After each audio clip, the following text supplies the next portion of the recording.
this dead silence. Okay, I'm glad you are all here still. And we come to the second part of the evening, which always starts with a poetic opener, who is usually one of our regulars. And such is Catherine Saint-Denis. Catherine Saint-Denis lives, writes, sings, teaches, and parents on the unceded territories of the Lekwungen-speaking peoples. Her work recently appeared in Rattle and The Malahat Review. And tonight she is going to read to us. Catherine, please come up.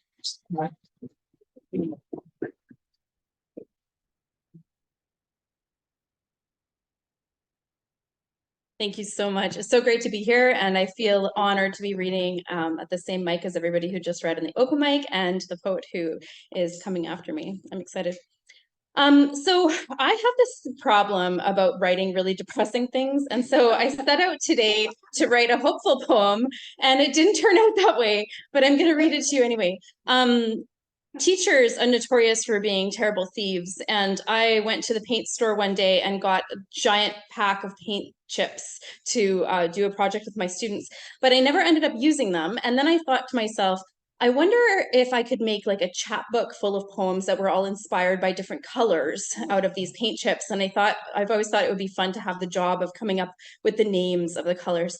And I know somebody who had the same idea as me, because when I went to take my first course at UBC in the summer, my professor handed out paint chips and said, okay, now we're going to write poems inspired by the paint chips. So this is the one that she handed to me. And it is called Drama Queen. Drama Queen, after a bare paint chip.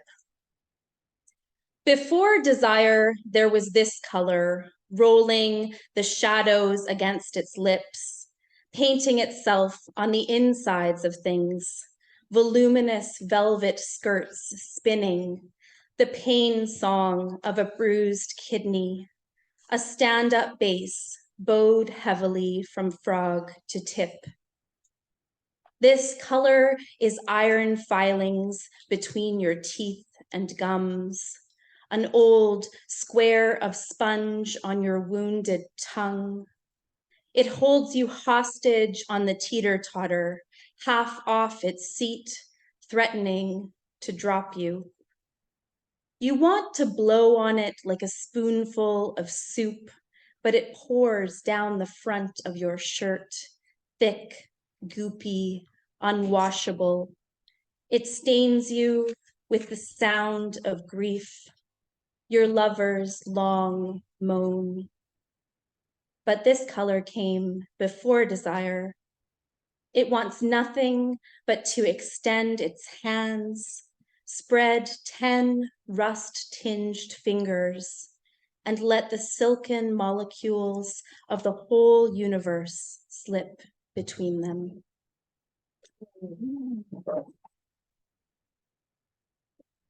My attempt at hope. So I brought a bunch of paint chips for you, and I don't have books to sell, but I can give you a paint chip at the end of the reading so that you can create your own inspired by paint poem. I show Zoom people. This is the color.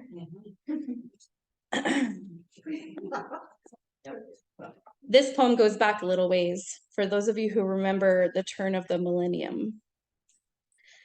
The end record. We rode the city bus to the turn of the millennium, all the way from the tip of the Saanich Peninsula, our fingers entwined on your knee. We could still smell each other, raw linen, clementines, the sweat from the inside of a trembling thigh. There were no fares that day. At every stop, more people piled on, Y2K baubles springing antenna-like, chests draped in iridescent beads, anticipation licking at throats. Everything had momentum. Time unfurled against itself like the grooves of a record. We were the needle, nodding and tilting, drifting our way to the center. You held my hip as we eased toward the harbor. The legislature gleamed, a monarch, crowds oozing like mud at her feet. Who would save us if the world ended that night? Near the water, we took a photo, our temples touching, cheeks blushing in the cold. I'd braided sprays of baby's breath into my hair. I do not remember kissing you at midnight. I do not remember the screams of the throng. Time betrayed itself, the record scratched. The future did happen. It opened before us like a jaw.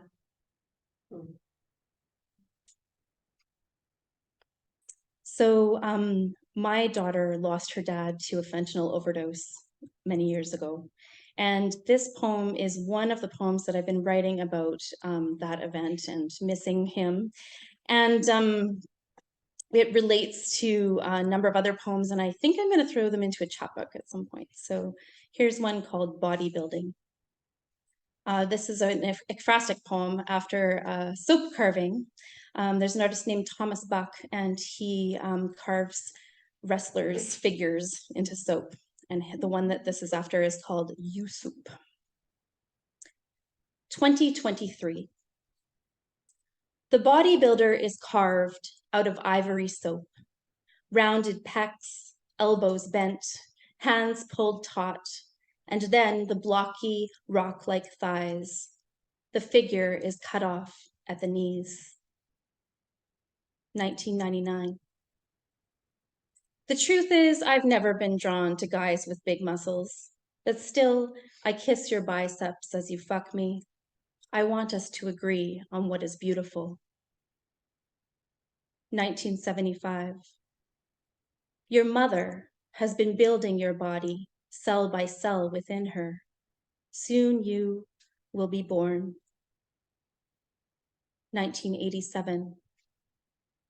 You lean into the bathroom counter, frowning, slouched, hissing at yourself in a Mickey Mouse voice. Spaghetti arms, spaghetti arms. 1976. 3 bodybuilders pose on rotating platforms in the Whitney Museum. 5,000 people ogle, their gazes cascading like garlands against the curving mounds of muscle. 1983.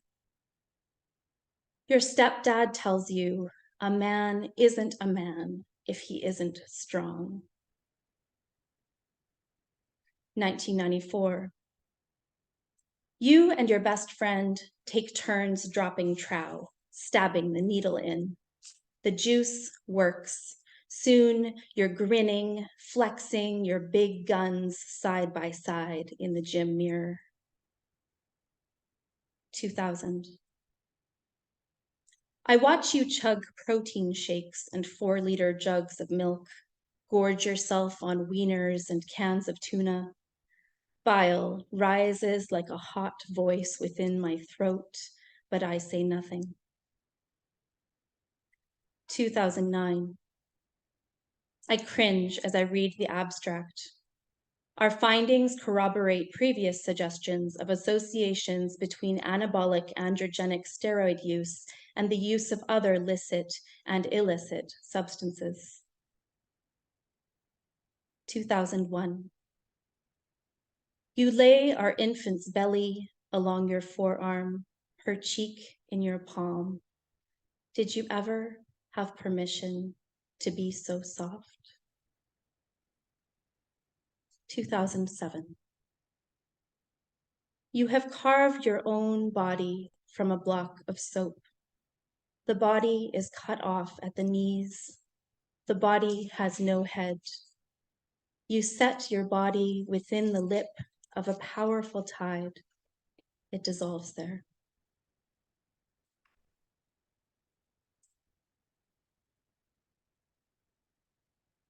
So maybe like 1 every 10 poems does hope okay. Here's one.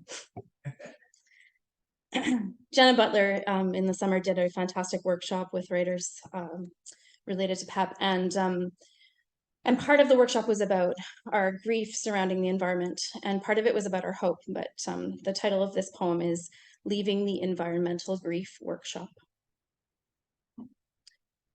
Even so, it's not hard to wander into splendor if you keep your eyes open, your ears perked, your fingertips at the ready. Reach out, pick splendor, roll it like a blueberry against your tongue. Smell its cut grass smell, smell its unwashed body, its steaming self, legs splayed. Juice it and maw it and let it writhe before you. Pump your hips against it. Put your fingers in its gaping mouth. Drive your forehead into its neck, lean, keening, humming the hymn of pain that you want to fling from your bones. Splendor will save you. Splendor will suck the despair from the bottom of your throat. Splendor will nest its way into each of your cells, each of your selves, and massage you there, and message you there, and whisper within you, you can do this. You can still love the world.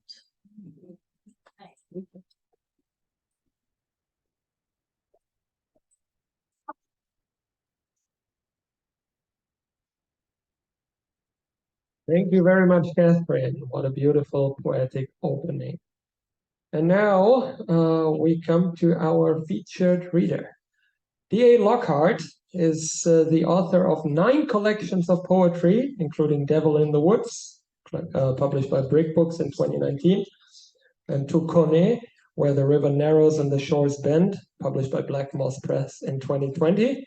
But today he has come here from quite far away, I understand, so thank you for doing that, with his most recent book, North of Middle Island, of which he has several copies here to sell for those of you who are interested, and we are eager to hear how he reads to us from that. North of Middle Island journeys to the southernmost tip of the territories held by Canada. So Planet Earth Poetry and the Writers Union of Canada proudly present D.A. Lockhart. Please read it.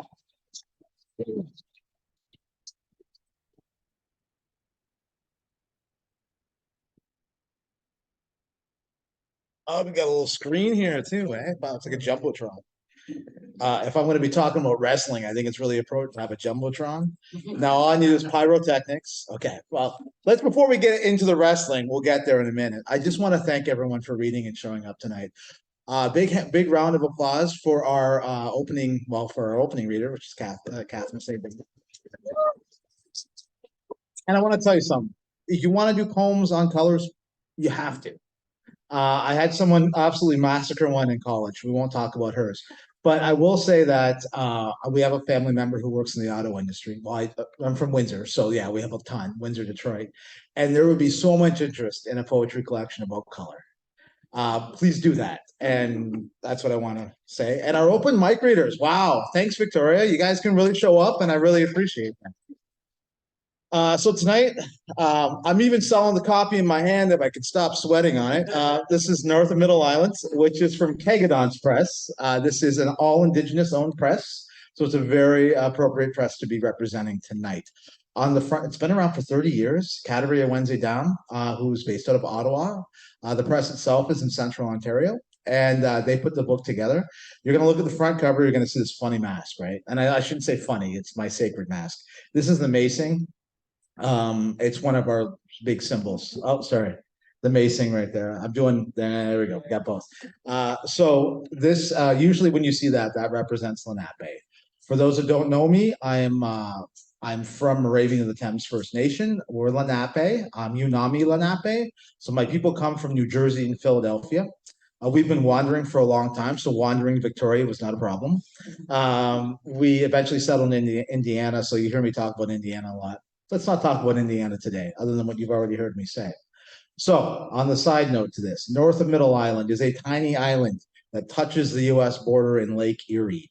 It's a very unique ecosystem for Canada. I'm not going to Middle Island on this book. I live on Pelee part of the year.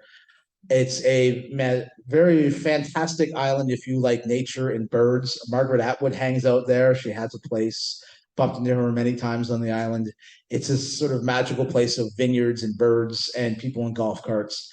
Al Capone lived there for a little while, and most of the Detroit Tigers used to party there. They would bring prostitutes, though, so I wouldn't advise going during that time. Anyways, side note, all side notes, we're going to get back to poems. So let's start with the title poem for this collection, North of Middle Island. Isolation is a measure of knowing the distance to places others call home. Amidst the summits that were drowned by the warming rage of the great atavistic bear, this isolation spreads out in the turquoise of our neutral seas. Menate one rests upon, Menate one must become. North of Middle Island, there is only us, standing here inches above the lake. Ahtuhxkwe, we watch from shore the bruised blue outline of what has always been hoped to be another Manate. Believe in our measures. You'll hear me using Unami Lenape a lot, which is something that Ian Higgins at the Malahat Review was like, you need to just simply speak your language. You don't need to explain it, you just need to speak it. And I've always been very grateful for that. There's only 16,000 of us left, and there's not very many speakers left. So this book is two parts. The first part is really setting the stage for you. If you've never been to Pelee Island, and many people here probably have not, it really gives you this idea of what Pelee is. It's this sort of liminal space between places. It's lawless in a lot of ways, but it's also got my southern Indiana climate. It's very Carolinian forest. So the first section deals a lot with that, which sets up the second section, which is an epic poem. It's a myth. It's a brand new Indigenous myth about Rowdy Roddy Piper coming to Pelee Island. So Rowdy Roddy Piper, the great Canadian wrestler, and he liberates the island and brings Deerwoman, who is another famous Indigenous mythological figure, and lets her loose on Pelee Island. So Pelee is also known for not having deer until the last couple of years. That was one of their proud points. But this all stems, the story of Rowdy Roddy Piper coming to Pelee stems from an actual interaction I had on the island with islanders and the ferry crew. My buddy was with me at the time, and we were actually, this is the weird part, we were setting up teepee poles for my brand new teepee on the island. He's Indigenous, but he was adopted, and we just call him my Niji, which in Nish means my cousin, my relation. And a lot of our lives have been Hunter S. Thompson-esque. So this is one of those moments, and this is the poem in which we learn about Rowdy Roddy Piper coming to Pelee Island. And it's also the time when we're trying to move teepee poles, which are 27 feet long, across the island on the top of a Subaru Forester. It worked. Everyone thought we were crazy. So this is collecting teepee poles from the Pelee Island Transportation Company for William Dwyer. Understand their lodgepole, all 17 of them. Kuwehoki, imported to this Carolinian island from a stand outside the federal prison at Deer Lodge, Montana. These are the ribs that must hold canvas against sky. We collect them beside the warehouse at the federal dock. Between arrivals and summer storms, we pull in and load them atop a sputtering Subaru. Two Indians moving ribs of high plains housing design and onto land that has been forgetful of its Indigenous past. This ringing early summer heat still left over from too many house beers with the ferry crew and tavern talk about visiting wrestlers, the tales they leave in their wake. Truth and fiction, our past lingers like the humidity of last night's storms. The transport is simple enough. Slow across the island's one paved road, the collection is what matters. Done at speed, far too late into the day, and with an unearned confidence of two urban Noxons figuring out how to add a touch of themselves to the stolen land.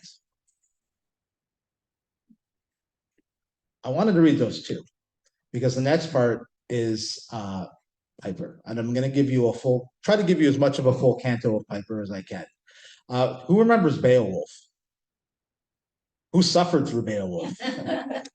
I'm the guy who liked Beowulf, and I only liked it in the Old English. I love languages. And when it came time to sit down and try to create a new Indigenous mythology, this is really important because as we're all wearing our orange shirts and we're all thinking back upon how we got to this point in Canadian and sort of shared history, we have to realize that we are not our suffering. We are not the worst things that happen to us. And we need to sort of rebuild our future together.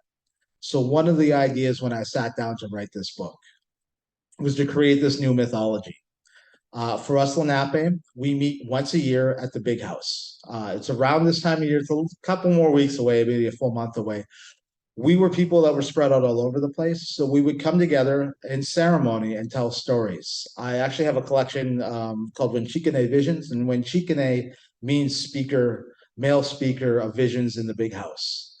So the importance of sharing these stories, these testimonies, these layering of experiences that even happened tonight is so central to us as a people and to us in terms of our healing and moving forward, that this is what I set out to do. So Piper itself is a whole section of the book. It's 16,000 words long. I can't read most of that tonight. It is based on WrestleMania that happened. It's really a problematic one, like most WrestleManias. But the subtext for Piper is a rarely true folktale, first told by J.W. at the Moravian Town Big House Ceremony, November 1988, transcribed here by the poet into familiar poetic verse. For those who don't know, Anglo-Saxon verse was meant to be sung. So I'll probably enter some, hopefully if this works, I'll enter some translate kind of thing where I'm just going to follow in the rhythm. It can take me a couple minutes. But let's start. This is, we're going to start in Canto Quete, which in our language, Canto, you know what that means. Quete is just one. So let's call down the muse and let's start the story about Pelee. You ready? Okay, good. You're all with me. Listen, with oiled wings outstretched in heat of shoreline rocks, seen reflected in sheen-rich feathers, wind rocked, how they defined shoreline air, bring forth a slipstream herd, 12 heavens above. Oh, that creator awakens Namasic deep beneath, that they shall stir, school in collected currents, search out stones of past storms, bring them to surface, unfurl visions, history, that you shall visit through these words, myth, past wind to life, that I shall find the rhythmic slipstream and lead from wingtips, lifted from lake shore above poplar stands, and to airy eddies swirling above dirt roads, vineyards, dust rooster tails cast by seasonal tourist motion, each displaced grain thrown skyward, each earthbound, but reaching for what rests above. Settle among us, words akin to dust and sprout story, recall what has passed, pour forth as witness to the gifts of Creator, that a poet, faithful to stones carried from lake bottom by ancestral fish, build a flesh earth upon which to rest, and recount origins of good, evil, and how the southern island has long been home to both, yet once was delivered from evil. Be that this poet breathes flame to lives lived, restore myth to being, memory ignited, and burns like sun atop neutral sea. In this tavern, westward eyes fixed on crooked path, that these words stir the spirit of Piper beyond these shores, saturate the parched air of oft-shunned earth, awash in fickle lake waves, and halcyon home to Ahtuhxkwe, austere, hewn near from the soft edges of grand nations. Roderick, George, tombs, risen from prairie soil, build as Glaswegian, born to open roads, whistle-stop companies, working-class taverns, Minneapolis jobber, Manitoba heel, road dog everyman, revenger of Soleil. Of quick-tempered rail cop lineage, let us hear of him how circumstance makes a Hainu from the common man, how foundations of place are forgotten in the breaks between seasons. Let us recall the surety of his strut into the ring, through dirty backlots, flea-bag taverns, arenas in his might.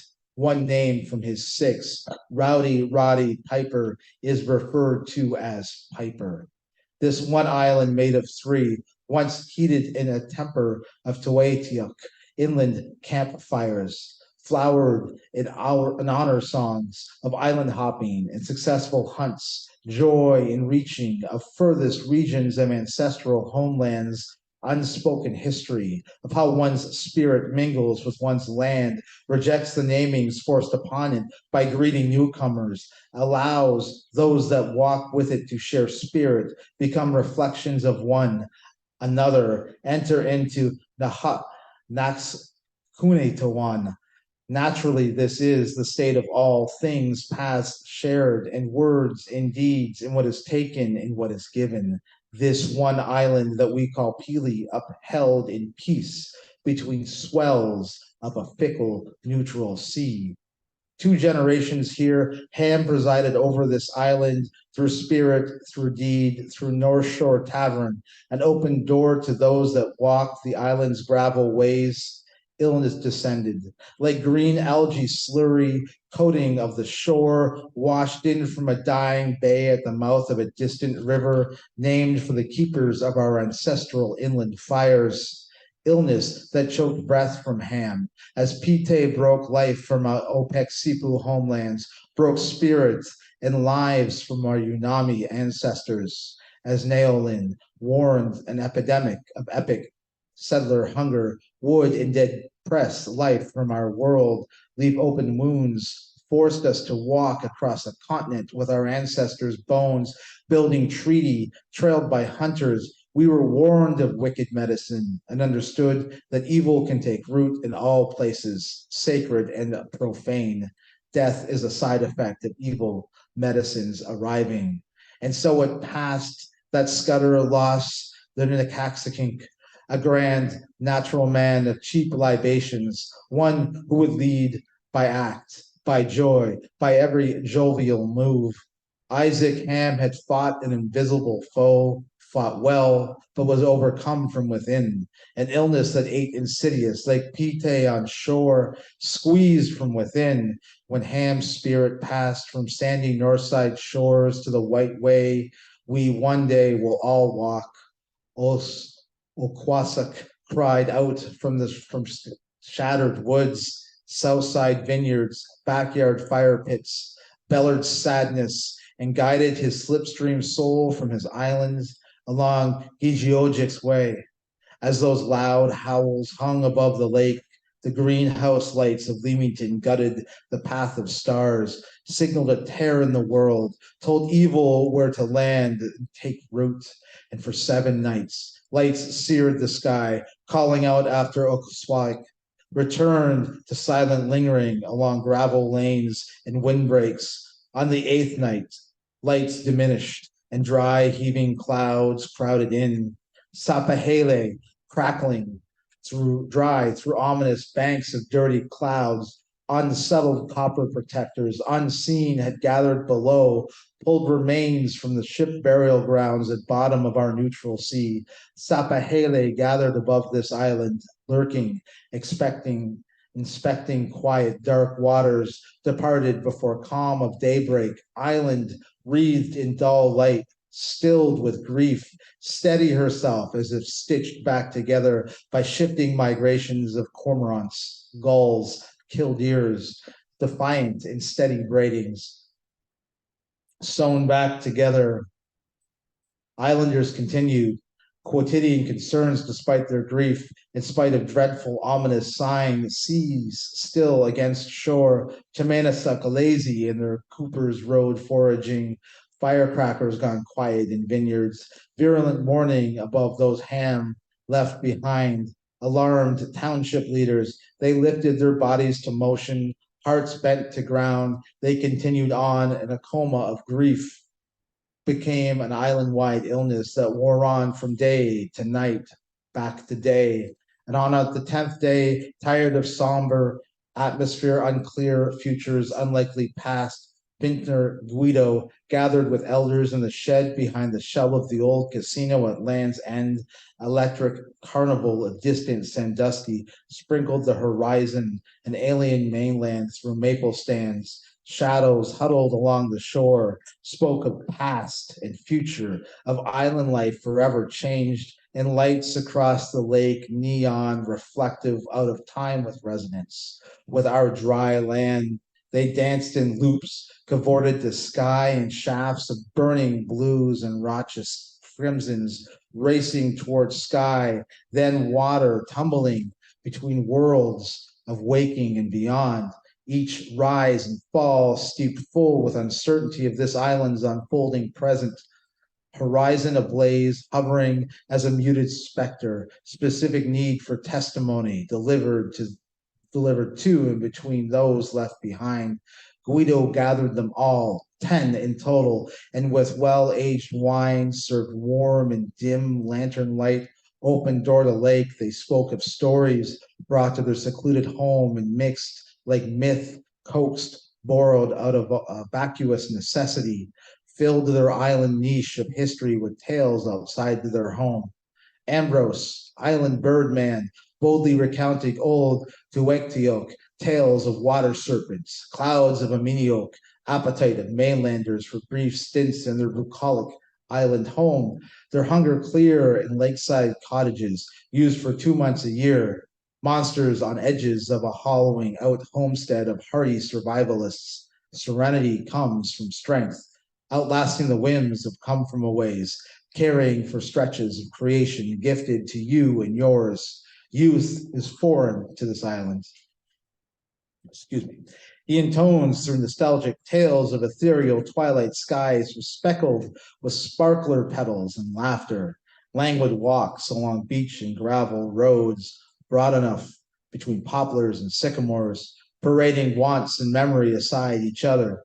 This beautiful island bathed in neutral sea, not fragile, lethargic, and likely to witness tales beyond the cranes and supernatural serpents. Ominous signs linger amongst salamanders. Killdeers are on edge, and beavers thicken the walls of their dens against coming storms. Ivan spoke wistful of Sunday wrestling matches, witness of the white fuzz of Toledo broadcast television, a sacred service of powerful men, violence-prone encounters of good and evil, heels, heroes, working-class gospels for folks that Christian proclamations failed, Fane's selflessness of collection baskets, Oldsmobile charity for priests, genocidal preachings, actions against peoples who remain present on lands claimed by their God, a lesser one without strength and suplexes, no holds barred cage matches, marker drawn signs raining praise. This is the people's religion. Priests had visited here, ventured ashore solely for profession's sake, then stayed mere hours. Islanders knew they, as nearly everyone else, took both money and means to their large homes made across the water. Most islanders gathered before their televisions, back glow immersions of their true priests, immaculate reception of Hogan leg drops upon a giant. In full Vita-chrome color, they gathered when ferry or plane failed to arrive. Island theirs, free to choose their path.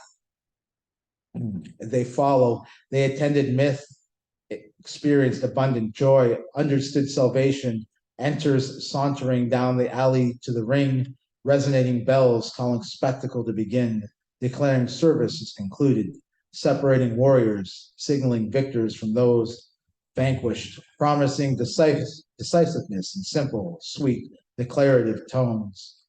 Ivan declares Pelee Island of other sacredness, drawn from steady creation mirrored in Sunday services of cold-cut sandwiches, beers, and belt defenses from Goliathan men in packed game halls, foreign legions, Masonic ballrooms, occasional ice barns, iconographs of these that lived and have lost by their labor. If faith were to rescue them from their deep existential gloom, let it draw from grand men, good and evil, who bleed for others' joy. relish their innate adornment, move attuned to hype music walk-ins, staged pyrotechnic mayhem, left alone amidst a vast lake. Spirit finds sacredness in the familiar, secures belief in simple, benign, childish acts. Irma speaks of visions of sensual gold, visiting here from afar, valleys, mountain vistas, ocean breezes caressing congested freeways. Upon surging winds of oceanic western origins, two shall arrive by dark sky. He shall shimmer, shine as ancestors in still lake reflection of a patent surface, a mirror of creation around, backwards replicas of the things they appear to be. His name, he is called Nkuli Punkw. His movements certain as skunk before he strikes, slithering skin as he rubs creation, a sensual joy, a craving of his that fills around him all to smothering. Flaxen hair, beefcake bulging muscles, obsidian spandex, and sparkling metallic face paint to coax Ahtuhxkwe to the surface. He strides in a reflective spectacle. She, his binary, cigar, belching smoke, form-fitting dress, elegant as Ahtuhxkwe, following forest shadows at dusk, sheer clung feminine power seen in outline of muscular frame, beneath encouraging evening wear, known as Marlena Winchiochi, to Nkuli Punkw, with wit to balance, strength to brawn, she to him as land to water, calm to storm, love to lust. These two shall arrive like shattered dreams, a 24-karat production, chaos in glitter bomb style, blow-ins, bent upon covering their island, unfamiliar coveting dust, spectacular alien defilement, smothering and all-encompassing. This shall be their arrival to this land, edging two nations oft lorn. They come for wine, for pheasant, coronal sunsets, quiet, that other one sunrises comes through quiet control, through domination, and has left only the usurper's legacy on land garnered by lasting violence. I'm going to stop on this one because my voice is already going. So this is like something you would do with a guitar. Like you realize this is more like of a fish show. So maybe I'll want to give you just, I'll give you just maybe two more. How much time do I have? Two more? Five more minutes? Let's do two poems, okay? Two quick poems so I can kind of get my breath back. Ugh. And sorry if you start falling into trance there and you're like, what is this guy doing? Okay. So let's do, everyone that comes to Pelee comes by ferry. There's only really, I mean, you can come by plane, but everyone arrives. And there's a boat, it's called the Pelee Island or two. It rolls up and it comes to the federal dock and it unloads all the cars. So as they come on, the island's all dirt roads. So you can see when they come, even you can't see the ferry because you can see the rooster tails from the cars rising up above the tree line. So this is that view. This is, by the way, grand entrance. Yes, it means wrestling, but it also means in the powwow, the grand entrance is the big first dance. So it's multiple things going on here. So this is Rooster Tail Grand Entrance, north on Victoria. Another Rooster Tail gravel road storm front peters out into August blue sky dryness. Dust in fluid motion, cast off by a minivan as it flies northward. Dryness we know is seasonal. Rise and fall of unsettled, dislodged earth frames a grand entrance for each visitor. A full-on strut of arms, of legs, of cocked-up heads, chicanen in mid-stride, crossing Victoria, from soybean patches to poplar windbreaks, each shifting kicks up dirt, a claim on something that cannot be owned. Let it lie, this kicked-up earth, descended, resting on ground between determined fractures of green, in between all of us, clay upon Thomas McKee's limestone footprint, all of us kicking dirt skyward as we arrive to new places like this. The handful of full-time islanders know that the ferry runs full 5 times daily, and it is far better to watch the boat leave from the stone wall, plied against the battered shore, than to come again to places you know little of, and sprinkle so quickly with what little earth is willing to give. think that's a very appropriate stopping point. Wanishi for listening tonight. Wanishi for all the orange shirts. And, for sharing your words tonight, sharing time. Thank you.